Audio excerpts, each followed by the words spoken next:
Hey guys, how's everyone doing? This is the Sentinel watching over Geekdom, and welcome back to Sentinel Reviews. Today we are diving into the third story in the Six and Charley arc with Brotherhood of the Daleks, released in October of 2008, written by Alan Barnes, directed by Nicholas Briggs. Brotherhood of the Daleks stars Colin Baker as the Doctor and India Fisher as Charley Pollard.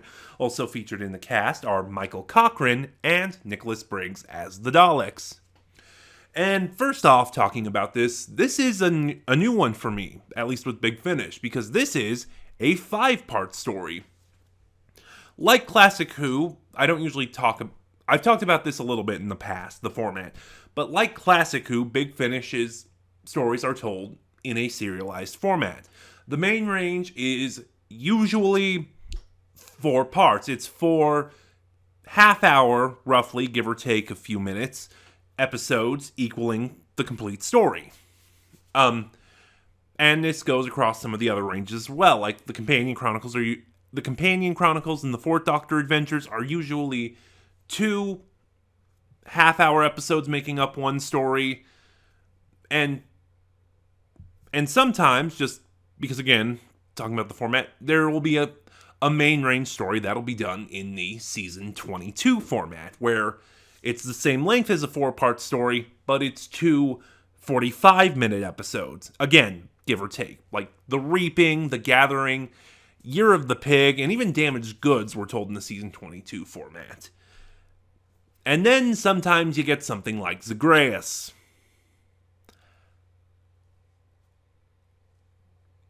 I rue the day I ever decide I'm gonna review Zagreus.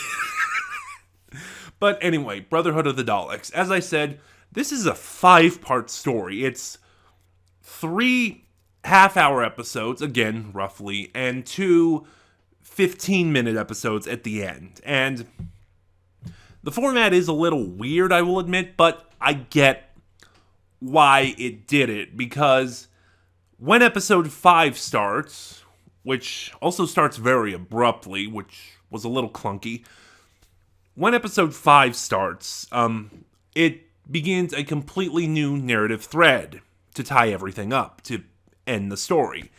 And, making episodes 4 and 5 one half-hour episode, the flow would have been really weird. So I do get why they were split up. It's just, again, a 5-parter. That was a little odd, not gonna lie. Also, I started by talking about the format because I don't know what to make of this story. This is a weird story. Not weird good or weird bad, just weird. And I probably should have given this a third listen because I still don't know what to make of it. But hopefully talking about it in the review will try. And so starting off, I'll start with that actually. The Doctor and Charley, first of all, their chemistry together, the chemistry between India Fisher and Colin Baker, continues to shine through, and we can see their relationship continue to develop. For example, while they're drugged, and I'll talk about that more as I get through the plot, while they're hallucinating, the Doctor gives her a flower that he believes smelling will break the ruse, similar to the rosemary in the Doomwood Curse. And he goes on to explain that, the flower didn't really do anything. It was just sort of a placebo effect. And Charlie's like, so it was a ruse. And the Doctor tells her, a ruse by any other name. Which, that was adorable. That in and of itself was hilarious. But, so yeah, the relationship between Colin and India and the Sixth Doctor and Charley continues to shine through. And again, bringing it up, the mystery, the Doctor's mystery of who is Charley Pollard, later on in the story takes sort of center stage. It's integrated very well into the plot, which again is a little grating because this is the third story now, and going across all 3 stories, how this mystery has been handled has been really inconsistent. Like, It was sort of in the foreground of the Condemned, but the adventure they were on gradually took it over, and it was barely brought up in the Doomwood Curse, and actually sort of in a mirror to the Condemned, it slowly takes the forefront of this adventure. So yeah, it's good that it's again brought to the Doctor's attention that he doesn't know who Charley is, and he knows she has secrets. It's grating because of how inconsistent it's been in this arc.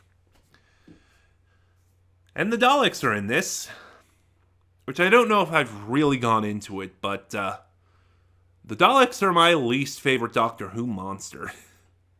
I don't hate them. I want to be clear on that. I don't hate them, but it's just, I think part of it is overhyped because everyone loves the Daleks, and I see them and it's like, okay, they're cool, it's a good story, but why am I not liking this? And I think part of it is because I did start with New Who, and there was that horrible overkill of that stipulation in Doctor Who's contract, where the BBC said the Daleks have to make one appearance an episode, which thankfully Chris Chibnall managed to get rid of because they didn't show up in Series 11. They showed up in the holiday special. But yeah, no, just... And I will say this. Part of why I'm sort of disinterested in the Daleks, that's a good word for it, is because oftentimes it's the same story. It's sort of a base under siege story, or it's kind of a conquest story where when the Doctor shows up, the Daleks are already there trying to take over, exterminate, and the Doctor stops them. Or the other story we commonly get is the Daleks have in their possession, or they're trying to get their hands on, a MacGuffin of some sort. And obviously the Doctor gets it back and the Daleks are defeated. Usually by turning the MacGuffin against them. It's just Dalek stories for me tend to be really repetitive, is what I'm saying. Which is part of why I'm not the biggest fan. But I will say at least, this story gets points for creativity because they do some interesting things with the Daleks. And actually, thinking about it now, the Daleks don't really show up as we know them until the last third of this story.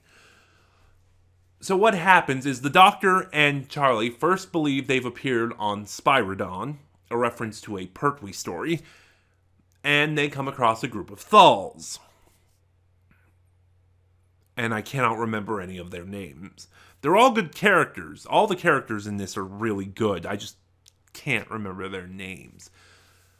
But what happens is, as I mentioned, they learn they are under the effects of a hallucinogen. And they find out they are in a research facility where this scientist... Actually, now that I think about it, I should have listened to this a third time because I still don't know what he was trying to do. No, these Daleks believe they are Thals. And it has to do with the hallucinogen from this plant, whose name they said over and over, and I can't... Oh, wow. So I would say the format of this, there's a lot of layers to this story. Like, you peel back one layer, and then there's a whole new layer you have to explore, and it's a story you have to pay attention to, because you get pieces of a puzzle, and it's up to you to put them together. Which I think is why I'm having so much trouble putting my thoughts into words on this, because there are pieces of this puzzle that I'm still trying to figure out. For example, what comes into play here is Dalek replicants, near-perfect clones of people that the Daleks use for infiltration. And at one point, there is a replicant of the Doctor that comes out of nowhere and then leaves without any explanation. And that's kind of where episodes 4 and 5, because that's what the cliffhanger is of episode 4, being so clunky is, because when it picks up, it picks back up with the Doctor, and we don't know what happened with Charley and this replicant of the Doctor. By the way, I'm going to be talking spoilers about this one just to help try and make sense of what's going on.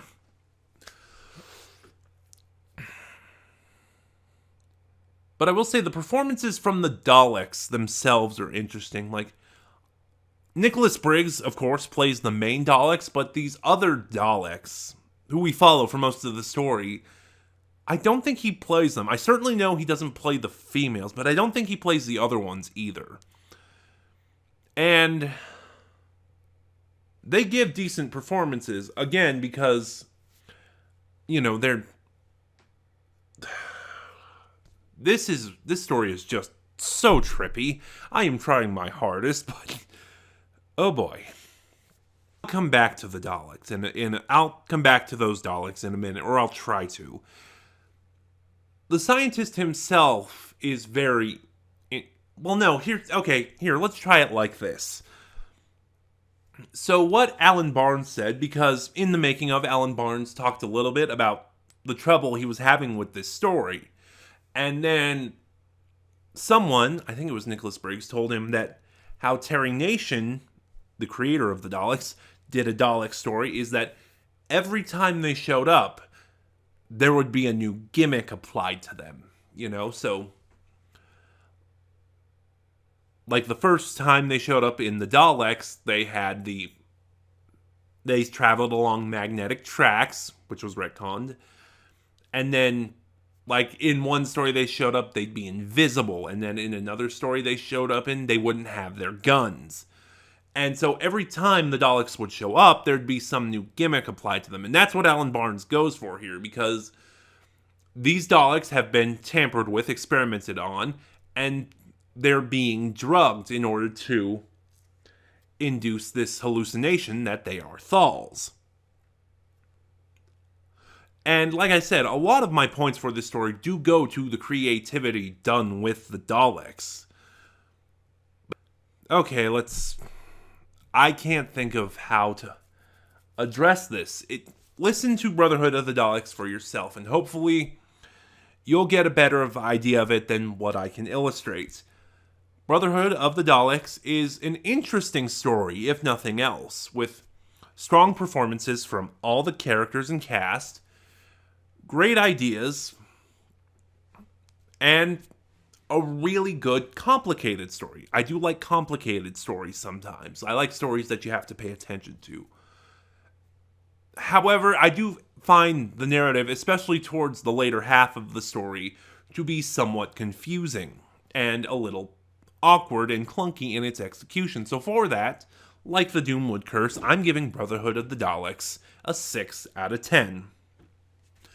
So join me next week when I'm going back on what I said, because Jacob convinced me, and I will be looking at a bonus release, just because it fills in the gap between this story and the next story. And the Doctor will again meet another old foe when we look at Return of the Crotons. So, what did you think of Brotherhood of the Daleks? Share your thoughts below. Like, comment, subscribe. Click the little bell next to subscribe to get notifications when I upload. In the description box below, you'll find the link to my Ko-fi, where you can help support the channel and help it to grow. And you'll find the link to my Twitter, where you can follow me and get updates on the channel. This is the Sentinel, watching over Geekdom, and I'll see you guys next time.